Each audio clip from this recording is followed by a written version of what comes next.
Hey everybody, it's SaskiaSketches, and today I wanted to do a little analysis slash reaction video to the animatic that I posted last week.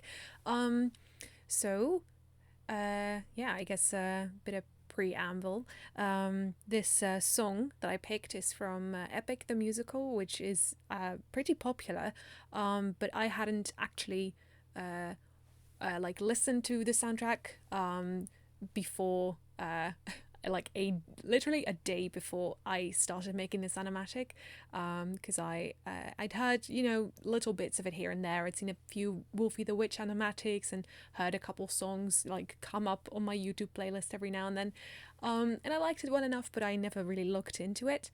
But then one of my friends got really into it, and once all the songs had come out, I promised that I would watch like a playlist of animatics with my friend, and we just watch it as though it was like an actual musical, and that was really fun. They picked out their favorite animatics and we watched them, and I enjoyed it so much that I actually got super duper inspired, because obviously all these animatics are made and drawn and animated by people, very talented people, and just watching all the different styles and seeing all the different like interpretations of the music and everything made me so inspired. And I was like, oh my gosh, I have to animate something, which is really cool because I haven't animated in quite a long time.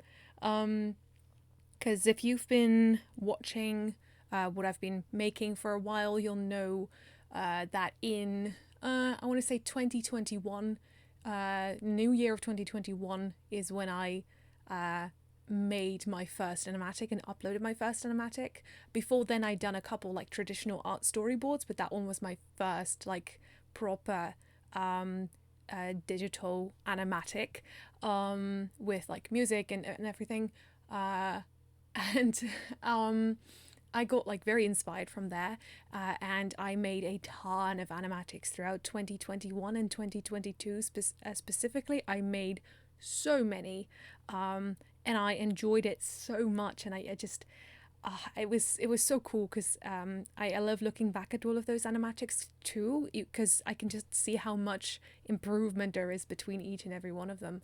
And I would speed run them. I would do I would finish an animatic in a week, and I would be so excited and so proud of it, and I post it, and I just show everybody like, look, I made this cool thing, and that was really sick, and I enjoyed it very much. But eventually I got so ambitious that I wanted to do bigger projects, and at that point I was so used to pouring all my energy into one project, and then doing nothing else for a week and just finishing it and it being super cool.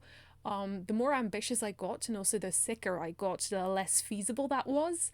And so I would have this thing where I would start a new animatic and then kind of burn myself out on it and never finish it. There's a couple that I started but just never did anything with, which I may still show at some point. There's one that there's a solid maybe as to whether I'll finish it or not, so we'll see. But I was just I haven't really been feeling very inspired to do animatics, so eventually I just stopped.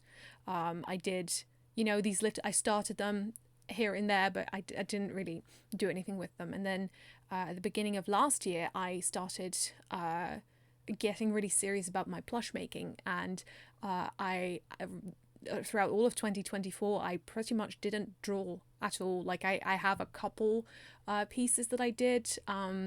There was some elemental animal drawings, and just a few things here and there. I did a little bit of traditional art throughout like over the summer, and that was all fun, but compared to how much art I usually put out, like pretty much I didn't draw, which is kind of discouraging because I've always drawn a lot and I've always loved drawing a lot, and I kind of wanted to pick it back up, but between my drawing tablet, and my desk setup not being perfectly like ergonomical, I was getting like a lot of pain every time I tried to draw. So that was a big like a negative reinforcer, I guess. Like every time I would draw, I would then be in a lot of pain afterwards, and that would make me not want to draw as much, which I think is reasonable.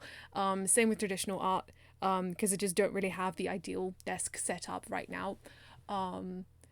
But plush making was thankfully physically a lot better for me. So I just kind of focused on just plush making for a whole year. And what I would do art-wise is design the patterns for them. So we would draw those patterns out digitally and then print them off and make them into plushies. But I did just design a ton of plushies and the patterns. And you'll wonder, why am I talking about this? Because it seems unrelated, and that's what I thought at first too. But then, okay, so we have the whole history of, okay, I loved animating and animatics, and then I burnt myself out, didn't do it for a year. And then I got really inspired by the epic animatics, and I was like, oh, I gotta make something. I'm sure I'll be super rusty, but I just wanna make something because I'm so inspired and I know what I want to do because I can see it in my mind. And then I started drawing and I was like, wait, what happened? Because all of a sudden I found that I can animate. Like, I mean, I'm not a professional, but I can animate a whole lot better than I did the last time I tried it. And I was like, what? Wait, how? And then it clicked for me. It is because of the plush making, because designing plush patterns requires a lot of 3D like visualization and translating 3D to 2D and back and forth, and really I've been thinking a lot about form, and so that helped a lot because it's so interesting because I never would have expected those skills to transfer over, but they did. And it's so cool and so fun. And I'm just really, really excited about it because it feels like, it feels so unexpected, right? Because I was expecting to go into this with like a year of like no experience gained, and I was expecting to be like super rusty at it. And then instead it feels like I just gained a year of experience like out of nowhere, which is just very exciting.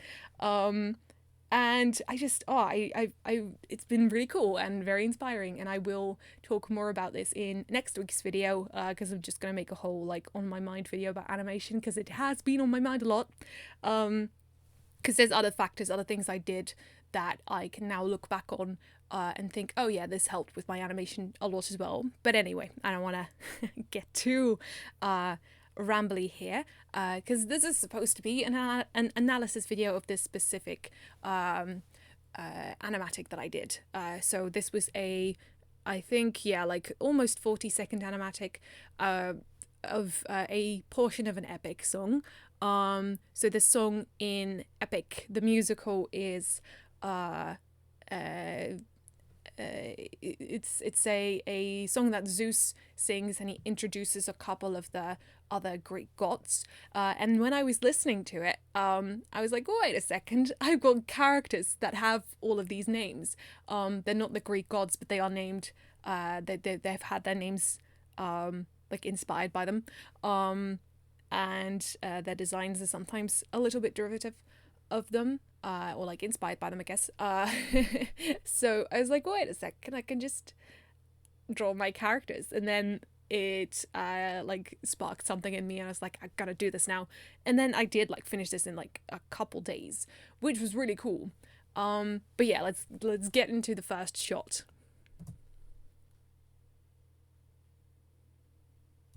Okay, so even here, I didn't animate this in order, so I kind of went between the shots. This is not the first one I animated, but one of the first ones. I think this was the third shot that I worked on. And already I thought I could just go through with the arrow keys. I guess not. I'm very, very happy with this because it's only a couple drawings. But I'm very happy with the timing of it. And so I just the way I did this is I looked, like I do the motion myself, and then I try and imagine what are the key poses that I can pick out here to give this effect of the fingers folding into each other. And I think it worked out very well without having to do too much like crazy drawing. So it's just a picture with like the fingertips touching and then slightly interlocking. If I can't go frame by frame with this one, I may have to open a different program for the next one.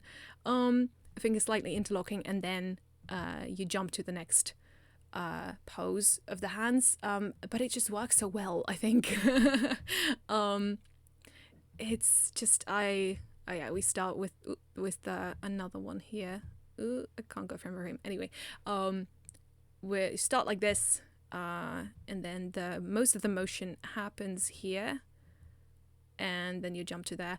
That is also another thing, another trick that I like to use a lot, is doing like jumping between two pretty extreme, like two extremes.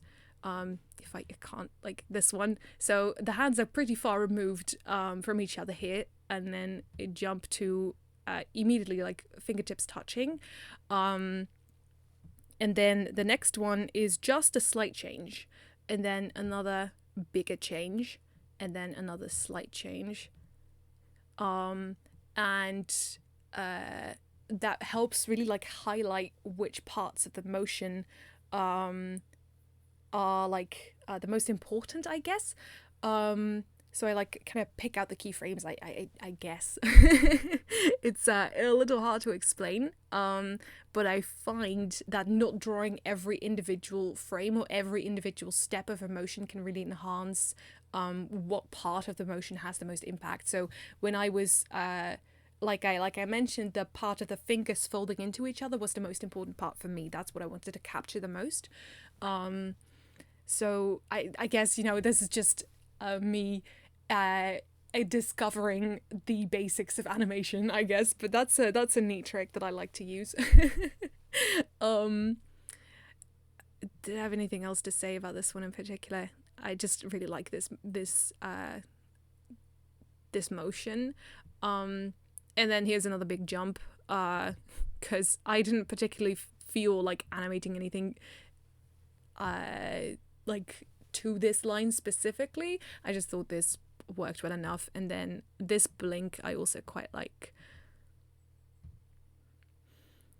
I think that turned out quite well, because this is also a very slight change in pose, but it works very well. And there's another in between, like, yeah, this one, and also because they follow each other up, it looks like quite quickly. It looks it doesn't look like super smooth, but it looks quite like smooth enough. And oh yeah, another thing is I've got so much to say, but you could just, you know, watch it if you want, and if you don't watch it. I just also, this is, I don't remember exactly where I saw this. I think I don't remember the creator. It was some YouTube video where they analyzed an animation, and they said something about always, even if especially if the changes are small, don't just like redraw a small bit, like redraw the whole thing. So even though this it might this is maybe a better example, between these two, let me jump between them, these two, not much changes, because just the fingertips interlock, right? That's the biggest change. But what helped a lot, like make my animation feel smoother, I guess, is not reusing anything. Just don't be lazy, just draw over it again. So instead of just drawing over the hands, like copying the first frame and then erasing the hands and just drawing the hands with the fingertips slightly interlocked, I would just draw over the whole thing.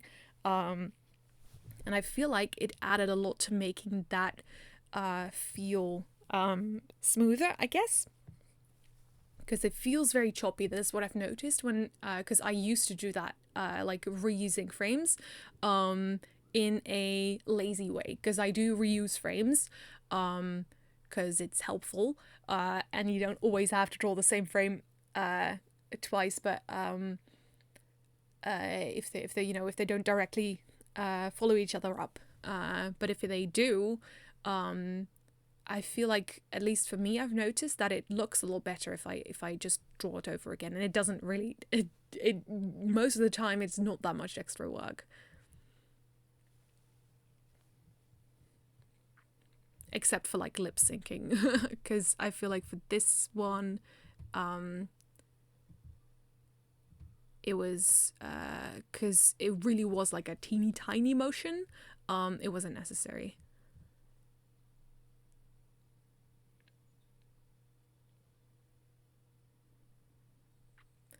I also really like how I used the song and the like bass, the timing of all the movements, and even just little cuts like this on the who's them, it cuts to black. I feel like I've really worked with the sound in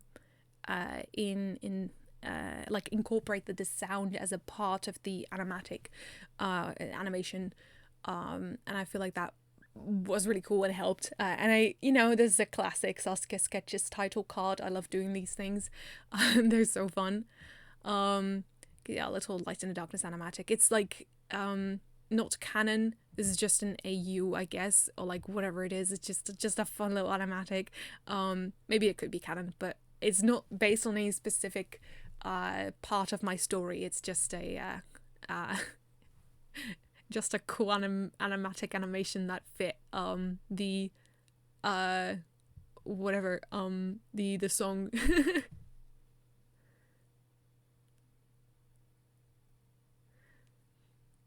Yeah, this was actually the first shot that I animated, and this one was what like inspired me, because when I sorry for sniffling, I have a cold.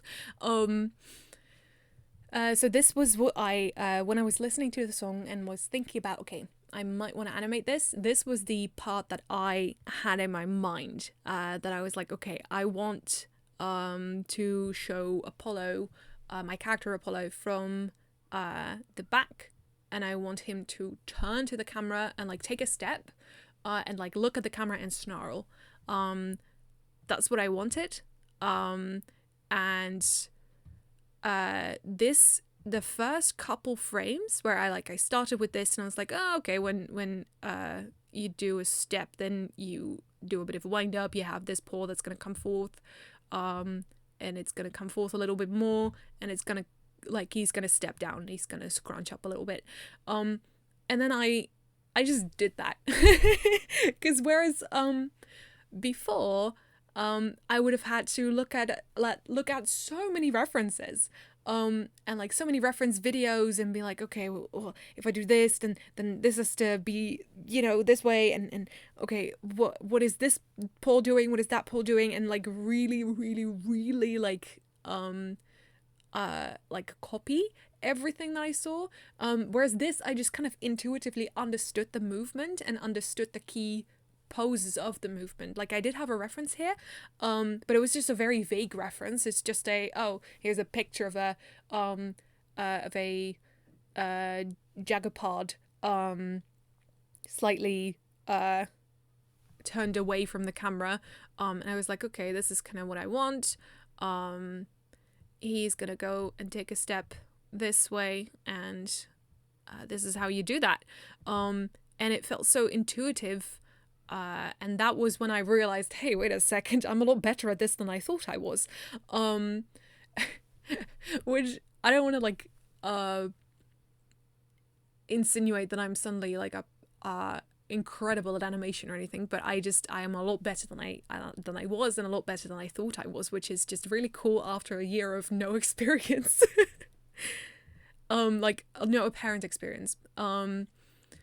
So here is this next section where the tail was like the tail swish. I did keep this part of the frame the same, and then his tail's the only thing that's moving here. And that was also like a deliberate decision. So this wasn't to save time, this was to emphasize the tail movement. And I also added a little blink in there as well, which I really like the blink. I think it looks very smooth.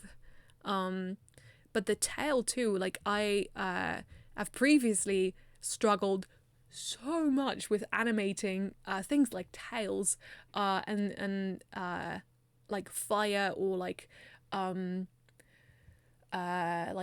clothing, scarves, like anything that like swishes. I have always had so much, like anything that swishes and it is attached to a single point. That is something that I've always like had a lot of trouble, or like hair, like a braid. I've always had so much trouble with, because I can't like figure it out, or I can't really quite see it in my mind. Like I know what the key poses are supposed to be, because I can look it up and look at all the reference pictures, and I can like I can see what it's supposed to be, but I can't quite internalize it. And with this one, I didn't have any reference pictures or anything up. I just intuitively figured, oh, if the tail's gonna move, it's gonna start like this, and then it's gonna swish to the side, and it's gonna keep doing this, and flick up a little bit more, and then it's gonna swish right back, like that. And the thing that sells it, this like movement, is the tail tip, and the direction that the tail tip is facing. That is something that I always had so much trouble with, that I could never figure out. But then this was a while ago, but it clicked in my mind when I was animating this. This was very interesting, because I've heard this concept before, because I heard it in class, I think, or it was in a textbook, an animation textbook, and it was that certain elements, and in this particular case it was drapery, are late, and the phrase of it being late is it was mind-blowing. That really like clicked in my mind when I was animating this, because I'm like, oh wait, the tail tip is going to be late. So if you look, if we go through it again, oh, come here. It would be so much easier if I could just flick through. Anyway, the tail tip here is pointed upwards, and then we go to the next frame. No, oh, maybe we can do it like this. Yeah. The next frame you can't see the tail tip very well, but you can see that the last part of the tail, the curve is not going in the direction that the tail is moving. The curve is dragging behind. So this section of the tail in the previous frame, this is pointing upwards, and this section of the tail is going to be late. So if you move to the next frame, you'll see that this part of the tail is leading the movement, and this part of the tail is following the movement. So this part is going to complete the movement slower, I guess is an interesting way of putting it. So then it comes up and it's still low, and then it comes up almost to where it's the final position is going to be, and it's only slightly late still. And then there's a moment that this part of the leading part of the tail holds its movement, and this part of the tail catches up, and then we go backwards, and you see the same thing but in reverse. So now it's pointing the other way, and then upwards again, and here it settles. So it flicks and settles, and when I was drawing that, it made sense, and then I saw all the frames in succession, and I saw the movement, and I was like, wait a second, I can actually do this, and that was really cool. And then the next shot after this that I animated isn't the one that plays next in the video, but we'll talk about it when it comes up. Yeah. Oh wait, I forgot to talk about this. Then we zoom in and he snarls. This was pretty self-explanatory. I just zoomed in, so I just made the drawing bigger every time, and then just kind of followed the natural. It just, I guess it feels so natural to me now, when so it's even like hard to explain, but he starts to snarl, like this build up, and then he opens his mouth and he goes very wide and he settles back down a little bit, and so it's the build up, overshoot, and settle. The build up is slow, the overshoot is quick, and the settle is quick as well. And then this frame drags out a little bit longer before we hop into the next part of the animatic.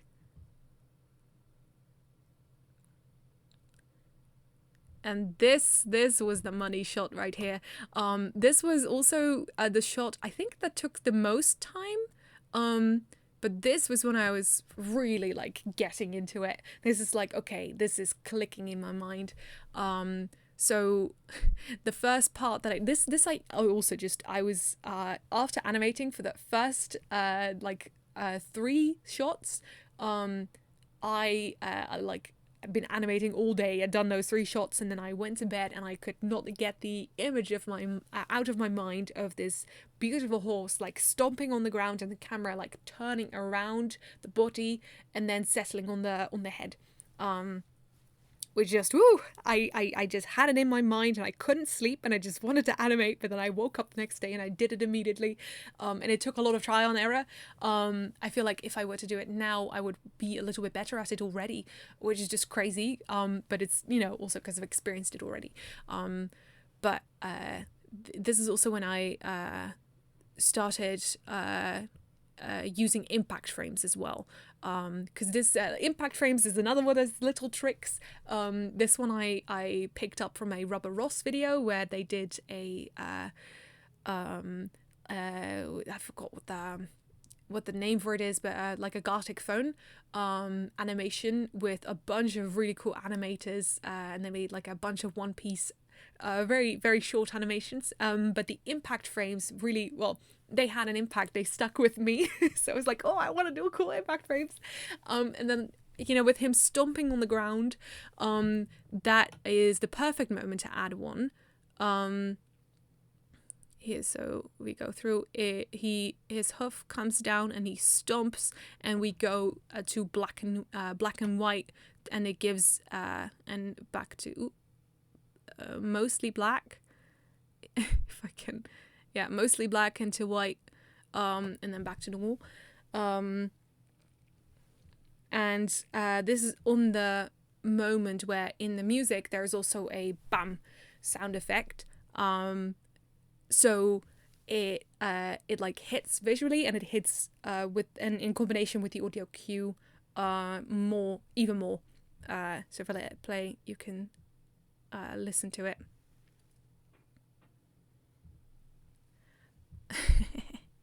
It's just so cool.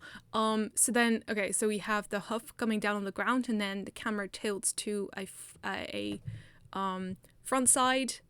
front view, and then around again, and then we zoom out a tiny bit, and the other, like the back legs come into frame, and then upwards a little bit, and then to the tail. This part is also, this took a while to figure out, but I really, really, really wanted a tail flick, and it just turned out so well. This one I like looked up a like stock footage of a horse's tail flicking and moving, and I like really try to internalize, okay, so if the movement is, this is also just interesting because because the camera is tilting, right? So instead of just, okay, I have to know what the key poses are, I also have to figure out, okay, when is this key pose going to happen, and when is that key pose going to happen, and what is this tail going to look like from different angles, and how can I emphasize the tail flick with the camera movement. So you start like this, and it goes up a little bit, just slightly, and then all the way up, and then in this one, the top part, like this is also the thing that I explained with the Apollo's tail, is that the back part of the tail is late, right? So between these two frames, this is the where the top part of the tail is as high up as it's going to go, and then it flicks down immediately after. So this is like almost all the way down now, the top part of the tail, and then the bottom part of the tail is still up, but it's about to go down. So here it's still here the bottom part of the tail is still low, but then by the time this part of the tail whacks down, the follow through of the movement is that the bottom part of the tail is going to swing upwards. So then you see that the tail's upwards here from the back side, and then we turn one more time and you see the follow through. So then this is where the very end of the tail is at its highest point, and then it's going to go down. And I think that was everything. Oh no, we still have a bit of settling. So this is an overshoot, actually. So you go you build up here, upwards, highest point for the top part of the tail. For the top part of the tail, here's the highest point for the lower part of the tail, and this is settling, and then overshoot again. And then if this were a still shot, and it would follow through all the way, then the top part of the tail would settle down a little bit more, and then this bottom part of the tail would resolve. So it would go like this and overshoot a little bit, and then stop there. But I'm just that part of the movement is not visible in the shot, which is also another tip. Another like little thing I have started to incorporate is cutting on action. So when you cut to the next shot when the movement isn't complete yet. So just it's not done yet. It's just it adds a little extra, especially if in the next shot you follow up and you complete the movement there. It adds a little extra oomph. But I didn't do that in this one. I just had the tail flick, I guess, that I wanted to incorporate, and I'm very happy with how it turned out. And then camera pans around even more and slightly upwards to show his face, and he turn it to the front again and to a 3/4 view, and then to the side again, and then he's going to we're going to cut to black briefly, and then this is not necessarily an impact frame, but it's an it also adds a little extra like I don't know what the word for it is. It adds some extra impact, I guess, even though it's not like we're not having a physical impact. And then we flicker back and forth a little bit, and he's going to raise his head. Ooh, hello, can I show this? Because in the next frame, in the next shot, yeah, there he raises his head. Aphrodite starts with her head way up in the air.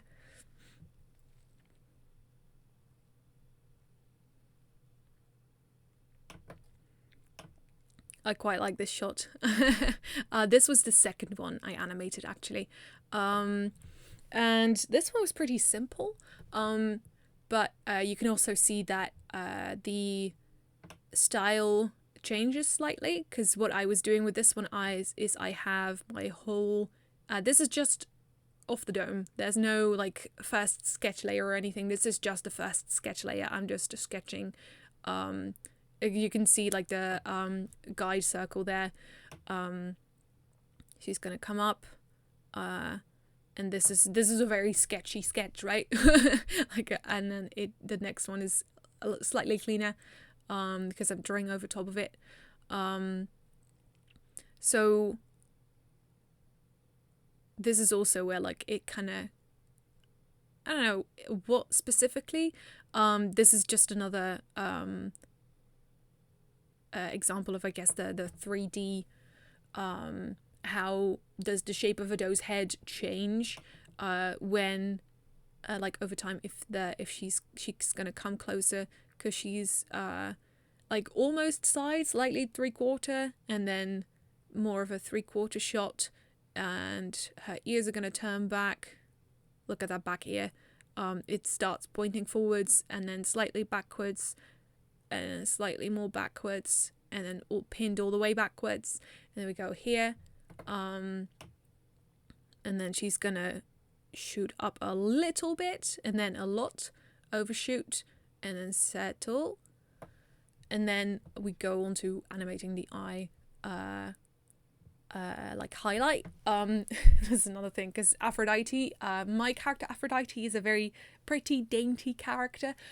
She's just a fully rendered, she looks like a glowing doe, barely see-through, mostly like white and sparkly, and then you see some like you can kind of look through her, so there's a little bit of a transparent effect over her. You can kind of see her bones, as though like her skin was slightly transparent.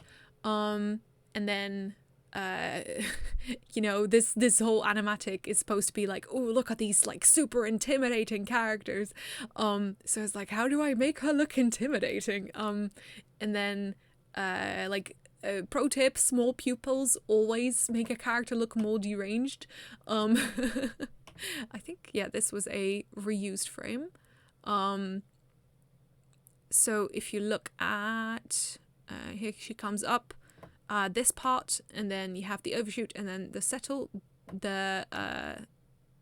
These two are the same frame, and then so that's how you can like reuse a frame, as long as they, and you know, I could have just drawn this one again, but I decided to just reuse it because they don't follow each other up directly, so it doesn't like there's another frame in between them, so it's not evident that it's reused, which is helpful. But yeah, so the like the small pupils is one thing that makes her look more intimidating, and then the flickering. So then first you have this like, woo, swirl, swirl, swirl, and then she comes on and she flickers in to view, and this makes her look also because of the rapid zoom in, and so her like eyes are very front and center and intimidating.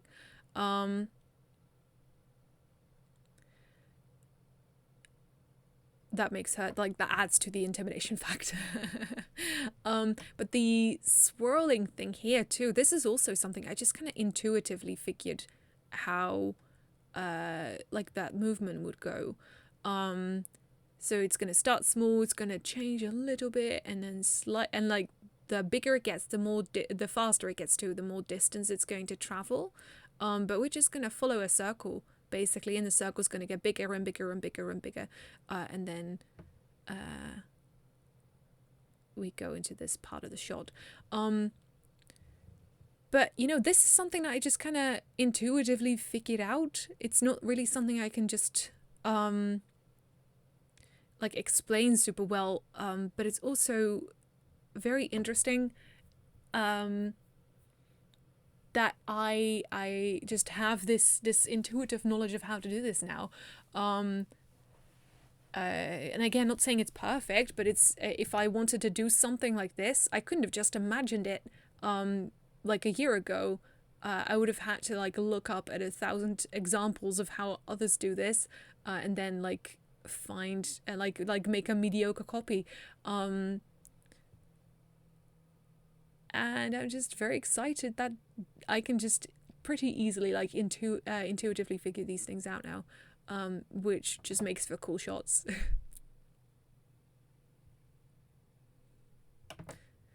Oh, I love this. Let me go back. Yeah.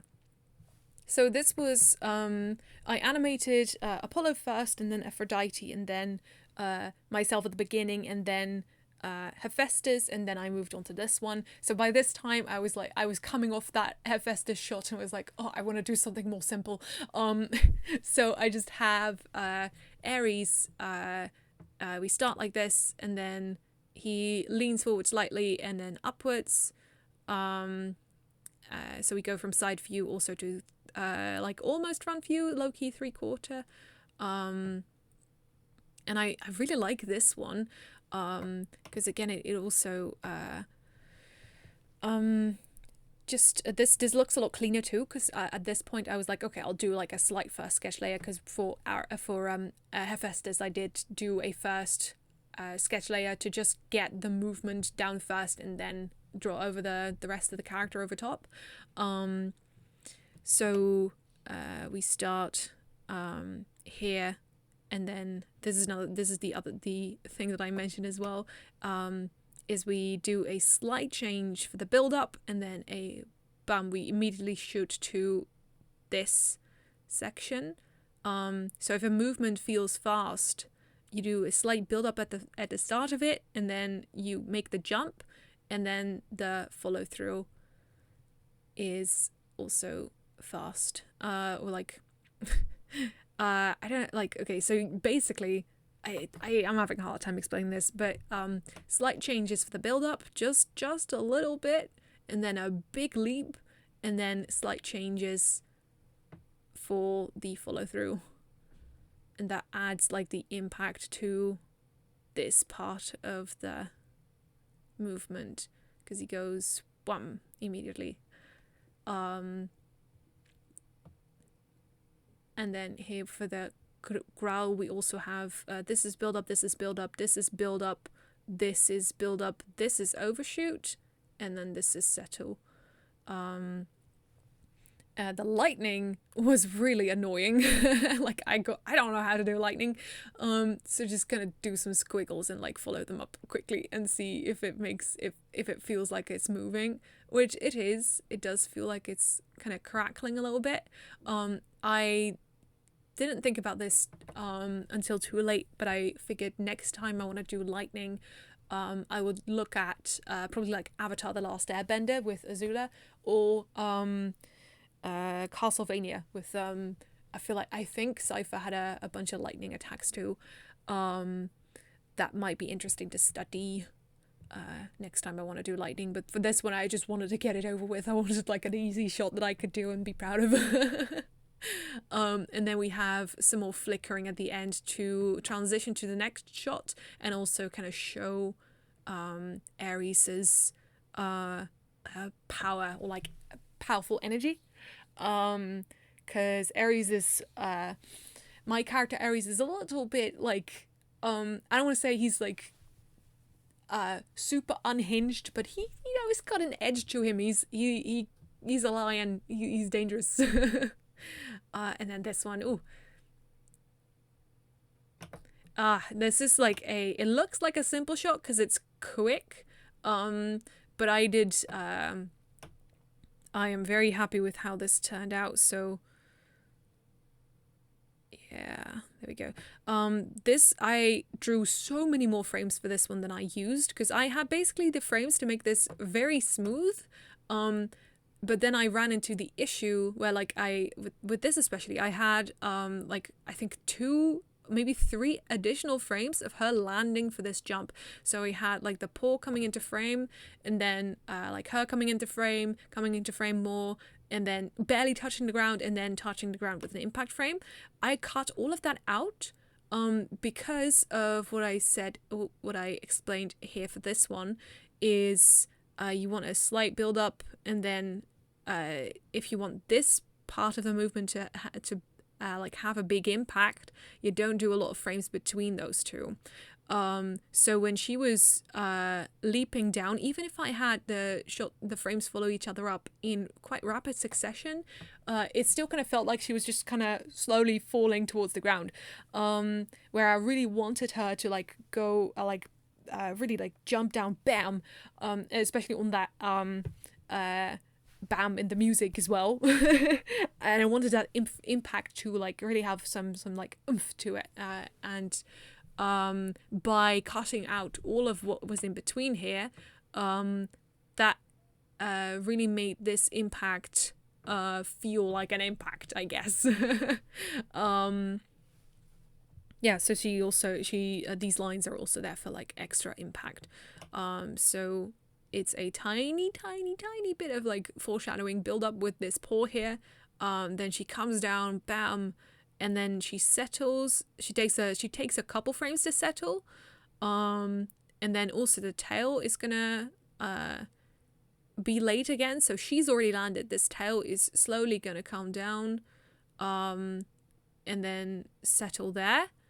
But the rest of the shot is already moving, so her tail hasn't even settled yet, and we're already zooming in, and she's gonna stand up, and look at the camera, and then zoom in more, snarl, and we do like a cool other like flickering to the inverted color scheme for additional impact and transition to the next shot, and she's slightly smaller here.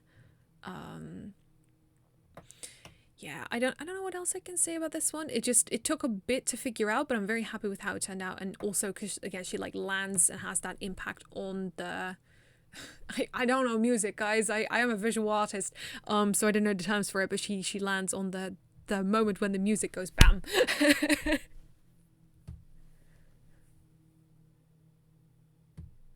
And then this shot, ooh, this is also like one of the money shots. I am just, ooh, I'll just let it play. I'm so proud of this one.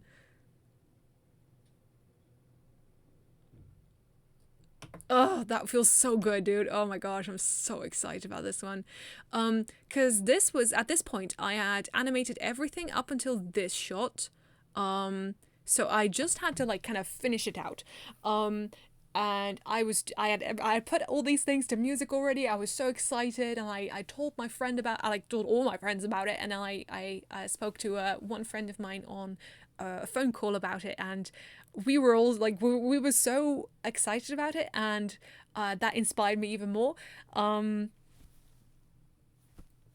so that I was kind of brainstorming. I was like, I just kind of want to have like because in the song itself, Zeus has just kind of summed up all these other gods, and then he goes, "Or me," in this very like low, drawn out voice that is very smug, but also intimidating. So I wanted something to kind of show like, hey, yeah, all these characters themselves are very powerful. You can face all of these, or you can face me, and then have a kind of subtle display of power that I kind of wanted to do with some like fire or water or something of the like summoning a little bit, and then having it grow really big and then dissipating, because in my story like full and precise control over an element like that is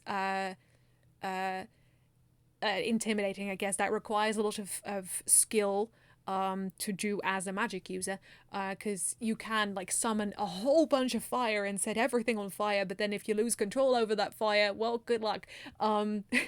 So the fact that you can make, if a character can then make a lot of fire, but then also very easily control it and take it back again, that shows a very expert level of what's the word for it? Finesse, I guess, for like you have really good control over the magic that you're using. So I wanted something to convey that, but I also just didn't want to kind of, stand there and like, whoa, there's the magic like going all like going on behind the character. I wanted the magic in the character to like really feel intertwined. So then I also just had this idea of just having like a flame in a hand and then like turning around, and at this point I was also like, okay, everything has to be moving. So I kind of animated this shot in two like parts, I guess. Like I first did the whole turn around and like the movement of the hand. So you start with like an outstretched hand goes to the chest, we do a little bow, and then this is also the moment where like the fire is summoned. But just don't look at the fire yet, just look at the hand and the arm. So then we outstretch again. This is also a reused frame from at the beginning. That's the same one, just with the closed mouth. And then the hand goes back further, settles, and then we turn around. This frame is again reused. Turn around and turn around, like settle, and then the other hand is gonna come up behind the back and then settle right there, and then turn around again, and then turn around again, and then this is again that same frame reused. I got a lot of mileage out of this frame. And then we take a bow, and then look up, and then come here. The hand moves forward again, and then to this position and that and settles there. And I also reused these from the beginning too. So that was just the whole movement of the character alone. So that it was not that hard. I like this sort of stuff is not that difficult for me anymore, which is cool because this looks really cool. But then the fire, this was something like I tried so hard to animate fire and animate like magical effects throughout all the animatics I've done, and it's just, especially fire, I've struggled so much with, because I always try and make it perfect, like this like what I said, what I showed with the tail earlier, I would also try to do with fire, and I would want it to like attach at a specific point and really like follow that S curve, I guess. But with this one, I was not thinking about that so much. I was really just thinking, okay, I want this fire to be late. So the I'm getting so much out of just this one phrase, but the fire is going to be late. This is just one of those elements that's going to be late here. Just like the hair. I didn't mention this when the character turns around, we also, like, the hair is also going to be late. And like build up again for like the we wanted to start small and then build up big and then dissipate. So we start very small, and then it grows into a flame. The fingers open to let the flame out, and then the hand is going to be the leading parts. The hand's going to be the like the top part of the tail, and then the fire is going to be like the bottom part of the tail. Is just going to follow. So the hand goes, and the fire is still kind of in this place, but it was just moved, so it's going to kind of drag, and then it's going to drag a little bit more. And then this hand settles, and now the fire settles here as well, late. And then just as it's about settled, the hand moves again, and the fire is late again because it's trying to follow. The hand keeps moving, the fire keeps being late. And if you also look here at the top part of the fire, this is going to be pointing this way. I do have this flickering a little bit, so it flicks here to the other direction, and then back to the other. So this is where that proper, like, I don't know what the like the key pose is for, like a wave or whatever. That's that I am incorporating in the bit at the top for an extra bit of believability I guess, like, but I'm not like following the what's the word for it, the exact key poses. I'm not following it exactly, I'm just taking the feel of it. Where like, yeah, it's just gonna wiggle around a little bit up there, and it's gonna follow this generic sort of movement. So this is one of those in-betweens where like it is slightly curved and more curved here, and then it's gonna flick around again on the next one. Yeah, see? So now it flicks around to this way again. But again, I'm also changing this fire's position, so it's not just in the same spot the whole time. It's like moving in the space, and it's I'm not just doing a static fire animation where like then this part will flick upwards more and this one will go down more, and I'm moving this fire throughout the space, and still keeping this element in mind, I guess. It's so hard to explain. Oh, I'm trying so hard. Anyway, we settle here, and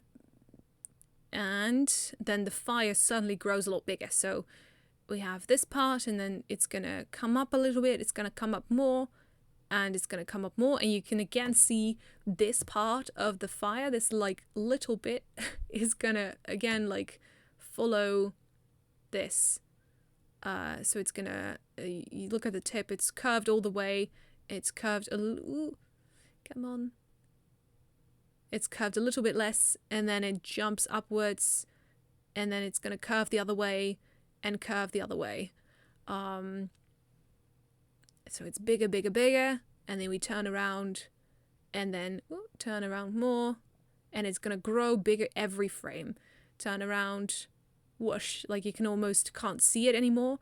Oh, and this is also where where the rest of the characters are like conveniently hidden behind the fire now, and they are at slightly lower opacity, so when they appear now in the next frame, it doesn't feel like they are just suddenly there. It doesn't feel jarring because we have this tiny bit of a foreshadowing in this frame, and then here the fire is already gonna go. So here it is at its biggest point, and it's already gonna go down, but it's still gonna follow the hand. And the hand is gonna move, and then the fire is gonna dissipate right there. I just wish I could like explain it a little bit better, because I can intuitively like know the way, like I guess like the fire is following the hand, I guess, and it's late, but I can't really tell you why I drew it exactly in this way, like why it would, I guess like you pull it here. Just think of it as like a string or something, a very light string. You have it here, you pull it to the next position here, and then this part's gonna like go down, I guess. Like it's just one of those things where I now intuitively get this, I guess, but it's so hard to explain that in words. It's just like, yeah, I know what this is gonna do because I can visualize it. But how do you get there? I guess you start plush making. Oh gosh. Okay, anyway, now the characters are behind me as well, and they're gonna get a little impact frame, again without like any physical impact, but just the transition shot where they their eyes flick like that. And then we start with this one, and this is also like a shot that I had in my mind and was like, okay, yeah, I guess you could probably like do it this way, right? And then I did it and it worked perfectly. I just I'm so excited about animation now.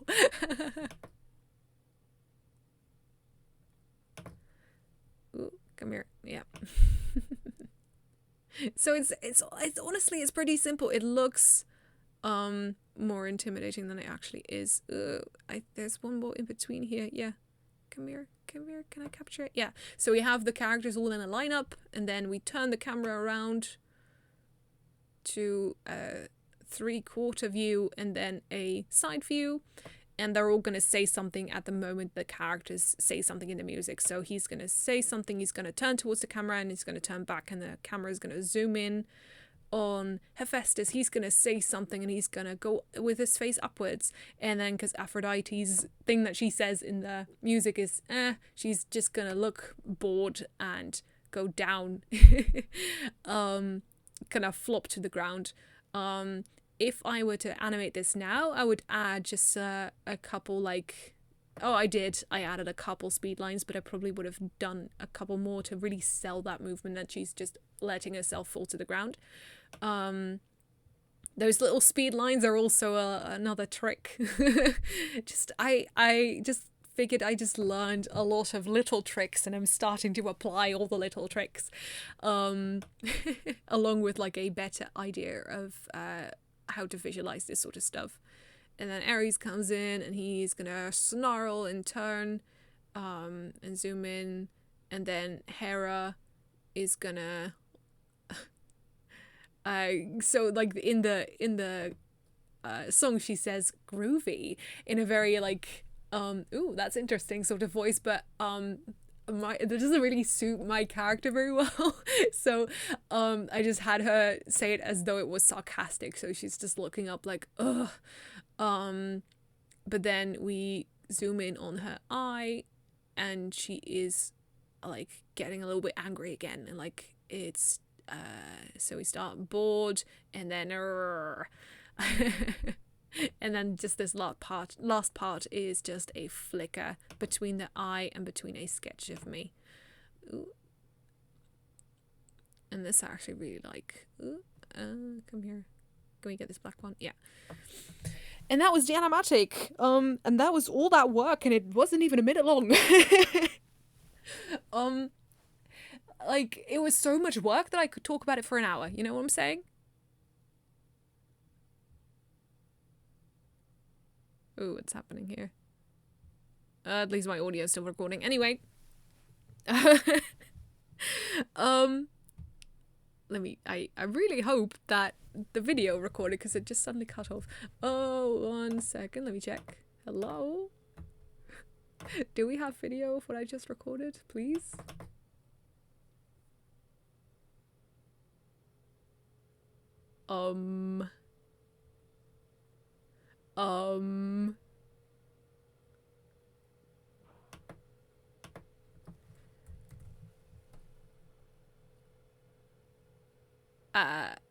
Wow, that's great. It didn't record any of that? Are you for real? It was counting. I saw it. Bruh. Anyway. Okay. Well, I'm not gonna just do that video again. Because I just talked about it for an hour and gave my expert opinion. Oh no.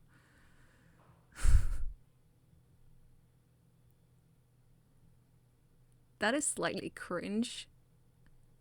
VLC media player. Why'd you have to do that to me? Anyway, there was a lot of work that went into that, and there's a lot of work that went into me just talking for an hour, and I'm starting to lose my voice. So, yeah, thanks for listening. I hope that, I'm able to find the footage that I recorded, and if not, I'll figure something out. Anyway, thanks for watching. Oh, brother. Was my outro. If you enjoyed this video, please leave a like and subscribe to this YouTube channel for more art videos every single Friday. Have a great weekend, guys, and keep on sketching. Bye!